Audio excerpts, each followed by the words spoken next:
allow the Spirit of God to do whatever it is He's trying to do. Because if He allowed you to receive anything in what's being getting ready to be taught, then that means He's there to do something in your life tonight. Now, whether or not it happens is going to be specifically up to you. Amen? The title tonight, like I said, we're going to talk about something that seems a little bit elementary, but I got to show you something because it works. The title tonight, The Power of Faith. The Power of Faith. 1 Timothy 3:9. But that's it. Somebody not sure. You're going to get that. 1 Timothy 3:9. I'm going to break some things down to you. I'm going to give you a different insight because I'm truly beginning to understand when it comes down to faith. That's a tricky subject. And it's very familiar, it's very scripture and show you that it is that, just tricky. But just because it's tricky, that don't mean it's not doable. 1 Timothy 3:9, what does it say? Holding the mystery of the faith in a pure constant. Read it one more time. Holding the mystery of the faith in a pure constant. There's a certain mystery about faith that if you don't know, or if you've never really been taught, then you would never really know how to operate in faith. And I'm only talking to those that's really having to lean on faith, because if you're not in a position to truly have to live by faith, and we're going to get into this, then I'm not going to say I'm not talking to you, but I'm really trying to focus on those that really try to. I'm really trying to talk to those that's really having to live by faith. There's a certain mystery that comes with faith that if you've never tapped into it, if you've never realized it, then you will forever be lost. But I've come to tell you, I ain't finna do no whooping and hollering, but I've come to tell you, if you allow the Spirit of God to show you what I'm getting ready to teach you, then you can move in faith. What 12 and 3 say? Romans. Somebody get Romans 12 and 3. For I say now the grace given unto me to every man that is among you, not to think of himself more highly than he ought to think, but to think severally according as God hath dealt to every man to the measure of faith. God has dealt every man a certain measure of faith, right? And if you really take survey of the body of Christ, if you really survey some in here, that's all some in here operating on right now. That very measure of faith. And all that very measure of faith is, I know God real. Let's be honest. Am I talking right? That if you really be honest, that's all some have left now. I know God is real, and that's about as far as my faith is right now. Let's just be honest. The problem with that is, this is the problem. You've lost confidence in your own faith. And once you have lost confidence in your own faith, then that means you really don't believe like you say you believe. You're only going through the motion because I know God real. But do I really believe like I'm supposed to? I lost faith in that. I lost confidence in that. So I really don't believe like I should. And it's cool if that's you, because there's a mystery that you probably never have been taught, so I'm going to reveal it to you tonight. But you have to understand that without faith, it is impossible to do what? To please God. So tonight I'm going to show you, if that be you, tonight I'm going to show you how to, by the Spirit of God, revive your faith. But you're going to have to open up and understand what I'm getting ready to show you. Now, I can only show you the mystery. I can explain the mystery to you, but it's going to be up to you to receive and to obey God. James 2 and 26, what they say.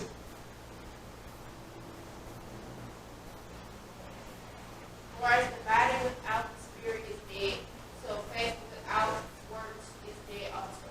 Faith without works is dead, right? How many in here, by show of hands, and if this you, don't be bashful, shameful. I'm telling you, I'm finna help you if you allow me to help you. How many down throughout the course of your walk with God have gotten frustrated because you know what that scripture says, faith without works is dead, right? But when I put my works in, it's not producing what my faith is supposed to be producing. Been there, done that. And because it don't happen, now what? I get frustrated because I'm thinking the work that I'm supposed to be doing, I'm doing that, and because I'm doing that, ain't nothing happening. That simply means, that don't mean that you didn't have faith. Let me go ahead and pull you out that knot right now. That don't mean you didn't have faith. That simply means you've never been taught the mystery behind what the real works are. Because I used to wonder that, okay, God, you say faith without works is dead. Okay, so if I do this, then that means you're supposed to do that. That's just be honest, right? That's how it's in. God, if I do this, if I put my works in, then I'm expecting you to do that, right? But we get frustrated, we get aggravated because nothing that we do by faith works. That's because you never really understood what the works are. But see, once I reveal to you what the real works are, and you do the work tonight, don't see. God finna supernaturally change your faith. I promise you. But that's only if you allow the Spirit of God to minister to you. Amen? Let's go to the book of Hebrews. And as you turn into the book of Hebrews, I want you to write a definition down. Man, I feel something. I'm getting excited for somebody. I just know who. Oh, sorry. But I can feel it all in my being. But I'm going to hold my peace. But I need you to write down the definition of faith that God gave you. A true definition of faith is the raw power that is used to do the impossible. That's what faith is. The raw power of God to do the impossible. I'm going to say it one more time because I'm trying to help somebody. I feel the Holy Ghost pulling on somebody, but you're going to have to let him pull you out. I can walk up to you, but I won't. All faith is the raw power of God to do the impossible. That's all faith is. I'm saying that because I'm throwing some things out there and I'm hoping that you catch some things because I ain't going to have time to slow down. I got to do a whole lot of things in an hour at a time, right? Now, somebody tell me what faith is. The raw power of God. I'm saying that because I need you to hold on to that for a second. Now, let's go to the book of Hebrews. Hebrews 11 and 1. Now, when we look at Hebrews 11 and 1, everybody around the world, we can quote this like from the back of our hand, right? From left to right, top to bottom, in and out. We can write it in all different languages. We know this by heart, right? I can start off and anybody here can finish. But I want you to look at it. What did I say? Hebrews 11 and 1. I'm sorry. No, Hebrews 11 and 1. See, we know it. Now faith is the substance of things hoped for and evidence of things not seen. We know that, and we are very familiar with that. But the problem is so many of us have got aggravated in our walk with God. Why? Because my faith ain't working. It's supposed to be working. I'm doing what the word tells me to do, but my personal faith ain't doing nothing for me. That's because, don't beat yourself up. That's because you didn't really know what the word was for. But tonight I'm going to show you what the word is really for. Somebody give me 2 Corinthians 5 and 7.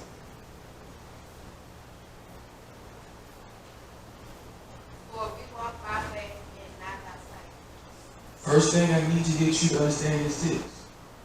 In order for your walk with God, as prophet said, I think Saturday, Sunday, whenever that was, in order for you to truly walk with God, you must walk by faith. Your faith has to be in God and God alone.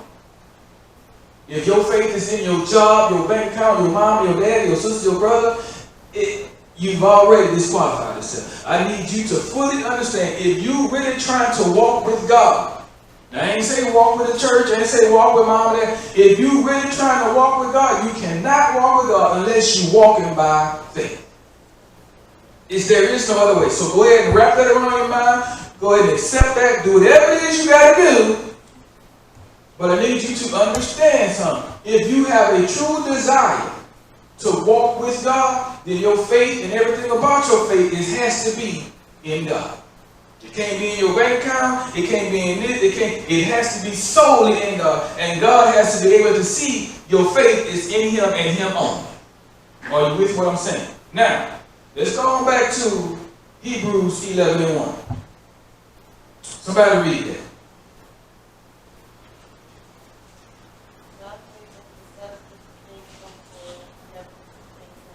Read it one more time. Somebody read it out. Now faith is the substance of things hoped for, the evidence of things not seen. Now faith is the substance and evidence. How many of us have figured out what the substance and evidence is? And if you haven't, then that's fine. Because there's a mystery there that I got to get you to see. But tonight I'm going to show you, I'm going to use some different terms so that you can kind of understand that. Because if you've been trying to understand for years ago, what's my faith, what's my substance, and if He hadn't said that, then how can you really say you walk by faith if you don't fully understand what faith is? But that ain't on you, because if you never taught, I get you. But write this down. Now faith is the substance of things hoped for, the evidence of things not seen. Right? We know what the verse says. So these are the two things that I need you to write down, so that you can understand the substance and the thing that you hope for. The comfort zone and the impossible.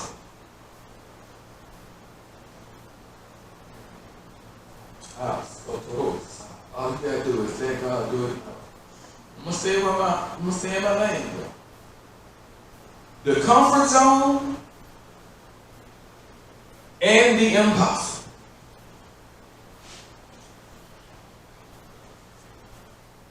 The comfort zone and the impossible.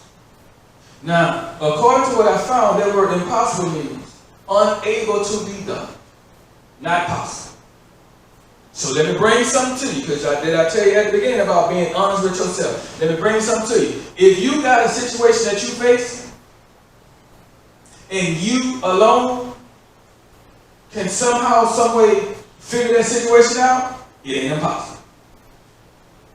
If you're back up against the wall, and you call yourself operating in faith, and you could some way, somehow figure it out yourself, it ain't impossible. If you got a financial storm going on, let's just use for, if you got a financial storm going on, and you say, well, I don't know what to do, hold up, let me call so-and-so. If you can find any kind of way in an impossible situation, guess what? It wasn't impossible. I'm saying that for a reason. In order for real faith to show up on the scene, you got to be faced with what? An impossible situation. See, if you can figure it out yourself, you don't need no faith. So I'm trying to drill that out. If you really want to see faith show up in your life, and I'm not talking about the words that's faith. I'm talking about the supernatural power, the supernatural spirit of God. If you really want to start operating and see some things move in your life in faith, you've got to be faced with an impossible situation. Are you with me? Now, let's go to the book of Matthew. I'll show you something about faith. And I've preached this scripture many times, never looked at it like this. But if you will allow the Spirit of God to do what He needs to do in you, I promise you, I'm walking. And I ain't turning back. Now you see what I'm saying, what I was saying probably. I ain't turning back. So if anything, anybody trying to give me, it's not going to happen. Because I've tapped into this. And because God has allowed me to tap into it, the Bible says the anointing flows down. So if God is no respected person, and if I'm walking, then guess what? You're supposed to be doing what? Same thing. So what I'm going to show you tonight. Let's go to the book of Matthew. Let's go to chapter 14. All right? Let's look at verse 23 and 24. What that say? And when he had sent the multitudes away, he went up into a mountain apart to pray. And when the evening was come, he was there alone. But the ship was now in the midst of the sea, tossed with the waves, for the wind was terrible. Watch this here. Write this down. God will send a storm into your life. I'm sorry. He will send a storm into your life and walk away.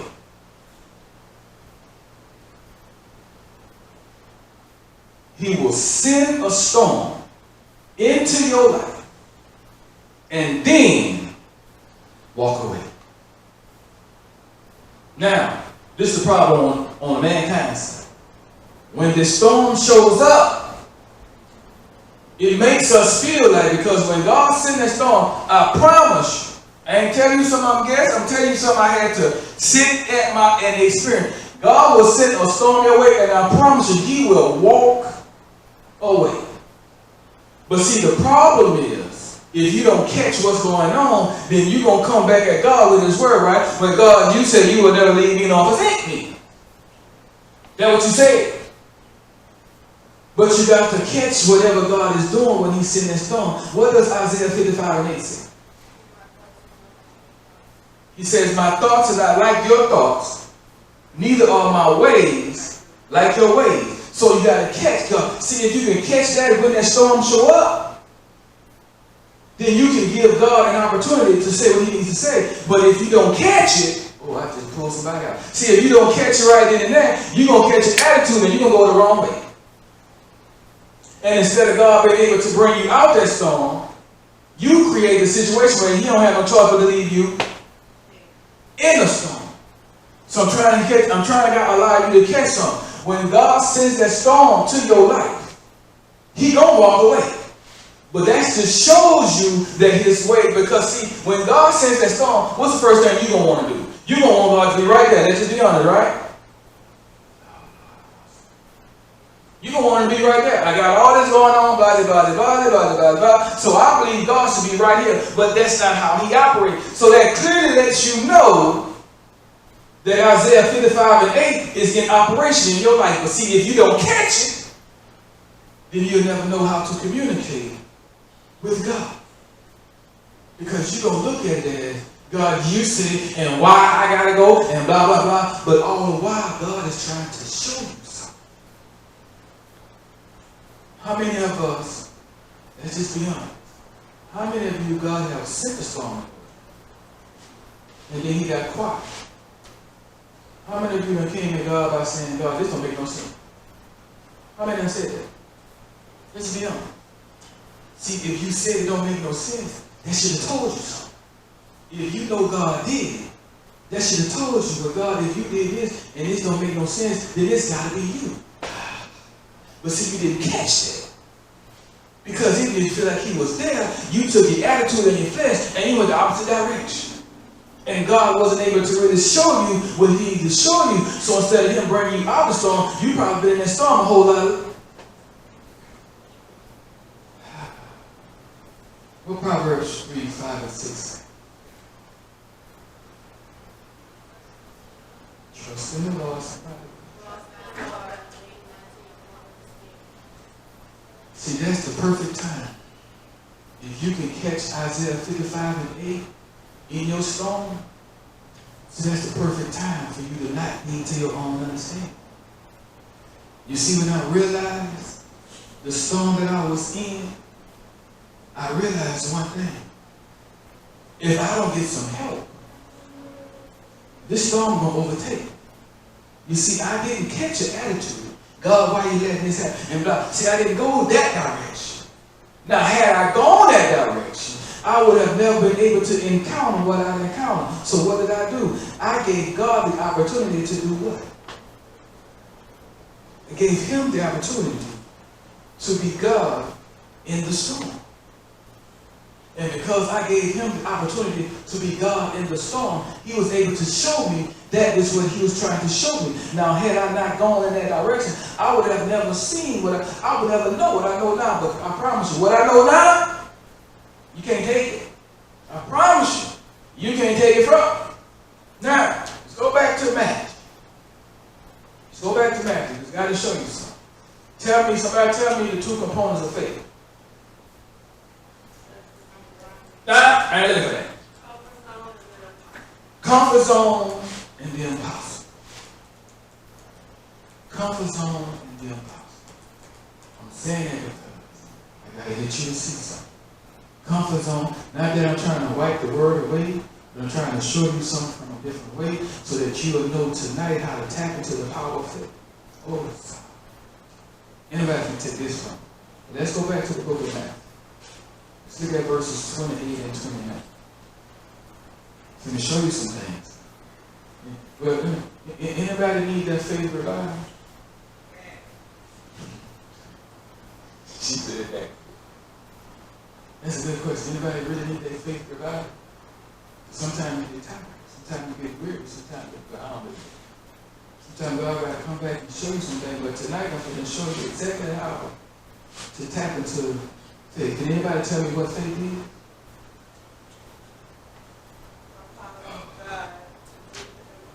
The power of God to do the impossible, right? Now, let's go back to the book of Matthew. Somebody read 28. And Peter answered him and said, Lord, if it be thou bid me come unto thee on the water. And he said, Come. And when Peter was come down out of the ship, he walked on the water to go to Jesus. First question. First one. You gotta grab this. I ain't gonna stop it holding in. You gotta grab it. See, I had to grab this for myself. That's the only way it's gonna work. You had to, and you're gonna catch it tomorrow. But my first point is this. What's the two components of faith? The comfort zone and impossible. Now, let's look at this. Let's look at what we just read. Read that one more time, somebody. 28, 29, Matthew. And Peter answered him and said, Lord, if it be thou bid me come unto thee on the water. And he said, Come. And when Peter was come down out of the ship, he walked on the water to go to Jesus. First question. You got to catch it for yourself. Whether you say it outwardly or not. See, if you say it inwardly, that might be a little better because that means you done made contact with God. You're going to catch that tomorrow. But my first point is this. Reading these two scriptures, can anybody identify the comfort zone?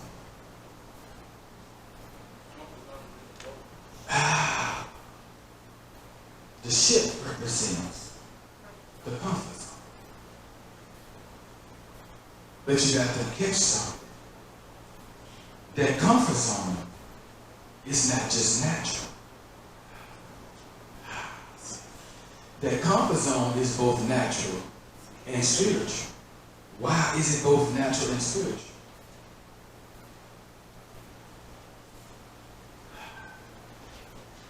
The natural side of the comfort zone was the boat. What was the spiritual side of the comfort zone?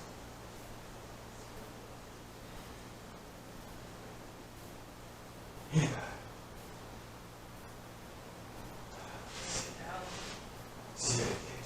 And if that's a difficult question, it needs to be difficult.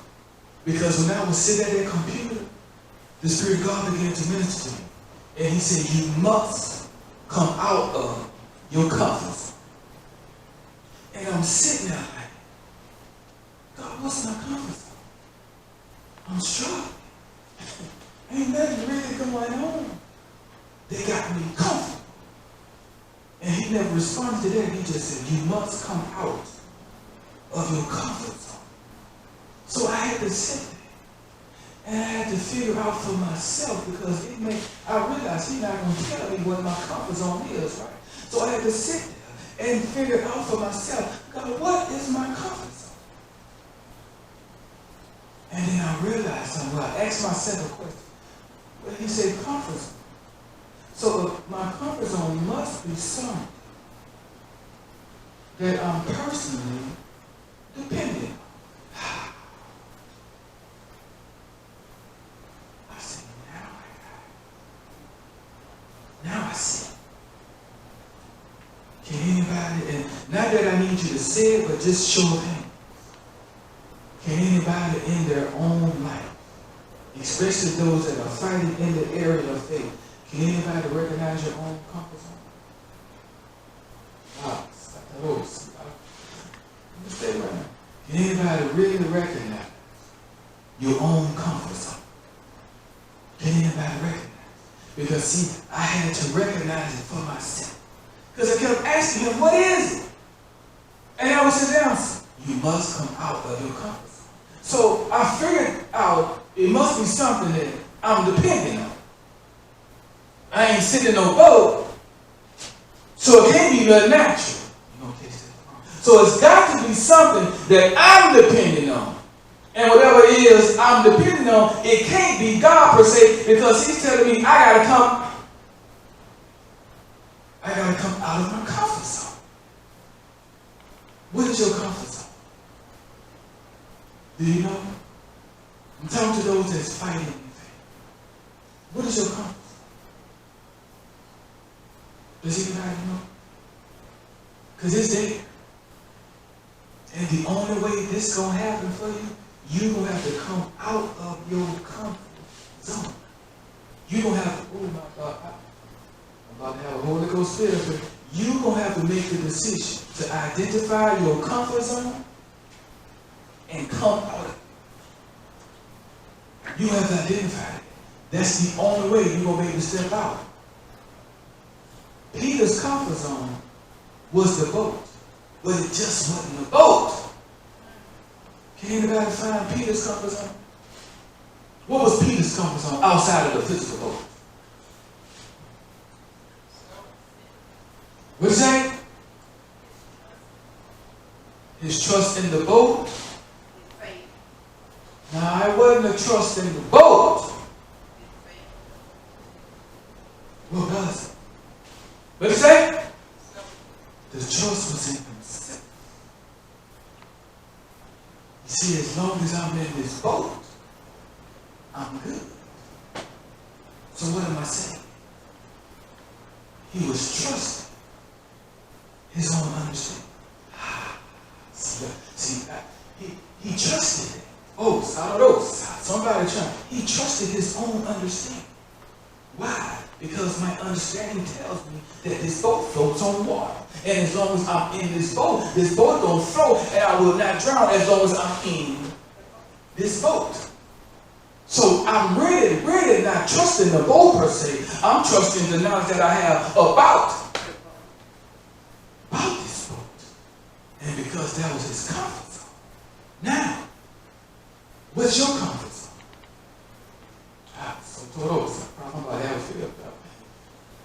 What's your comfort zone? Because see, now you got to be able to identify your comfort zone. Has anybody identified their comfort zone? Because we all got it. I promise you that. You got it. If you're struggling and fighting with faith, if you done got weary, blah, blah, blah, you got a comfort zone.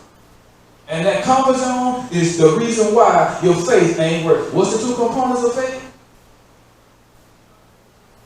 The comfort zone and the power. The reason why your faith is like it, you got a comfort zone. But see, right now you got to make a decision. The same decision that Peter made. You got to make the decision to step out of your comfort zone. And I said, you know what? That makes a whole lot of sense. I've been depending on my understanding of how to get things done. I've been depending on the way I know how to get, and I know how to get something. I've been depending on my own understanding. And you know what I did? Oh, son, I might not even be able to go past right. You know what I did? I said, okay, God, Oh, stop. Right now. Oh, no, stop. I'm getting stirred up, y'all. I'm trying to stay. I say, God, right now, I make the decision to step out of my own comfort. I made that decision.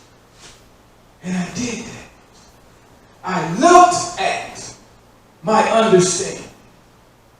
It was holding me up, or it was keeping me afloat, but it wasn't moving me forward. So I stepped out of it, trying to get past on my paper.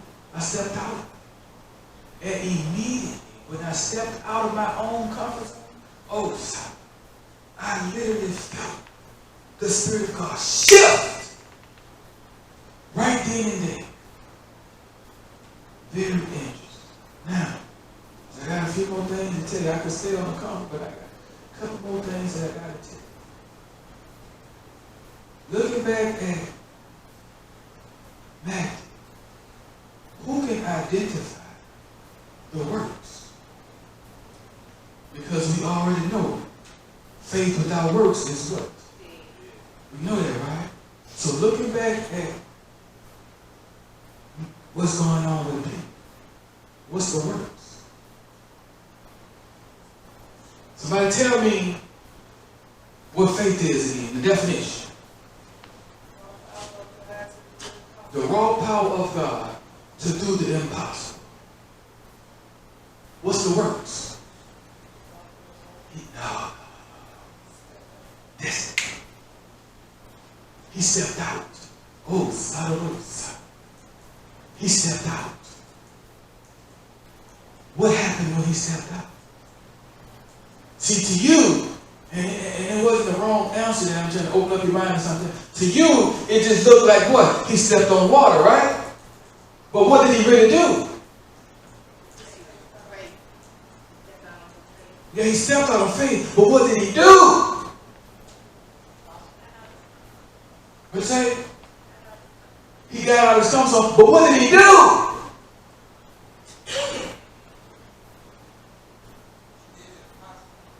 But what did he do? What's the definition of faith? What you say? He stepped into the power.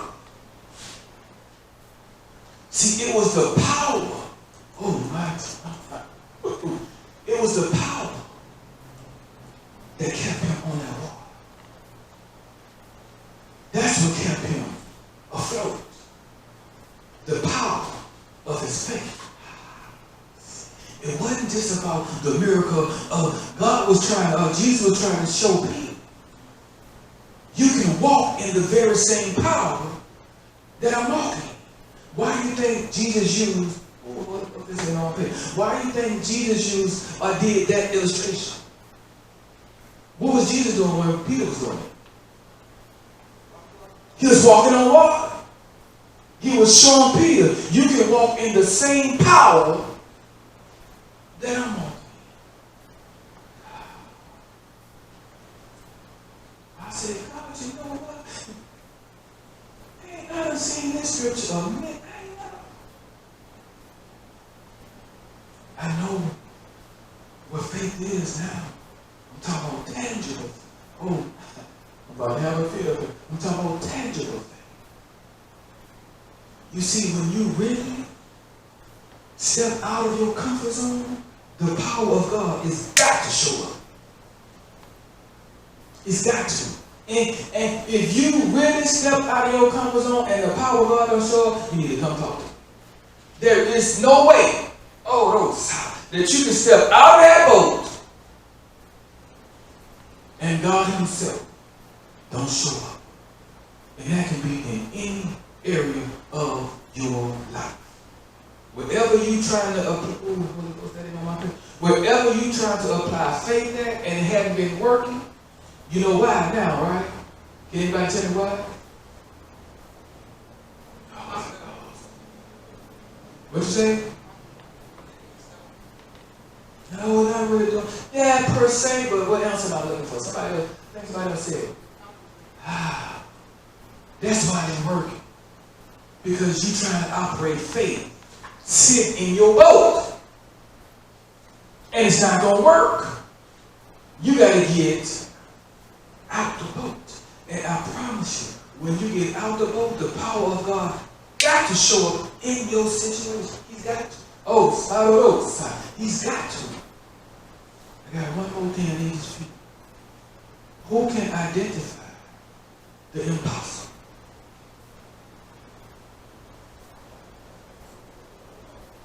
What you say? The water represents the impossible. Because humanly thinking, no man is supposed to be able to walk on water. That's impossible. See, your situation is saying the same thing. This situation is impossible. Ain't no way you finna come out. Ain't no way you finna change. Ain't nothing finna happen. And the water is saying the same thing to you right now. But how many ready to step out their comfort zone? Oh, Jesus. I'm about to have a Holy Ghost for that. Anybody really ready? Oh, stop. To step out their comfort zone. Anybody ready? You see, it didn't take Peter, but he said it. He realized. He looked at Jesus. Oh, this can be done. Do you believe it can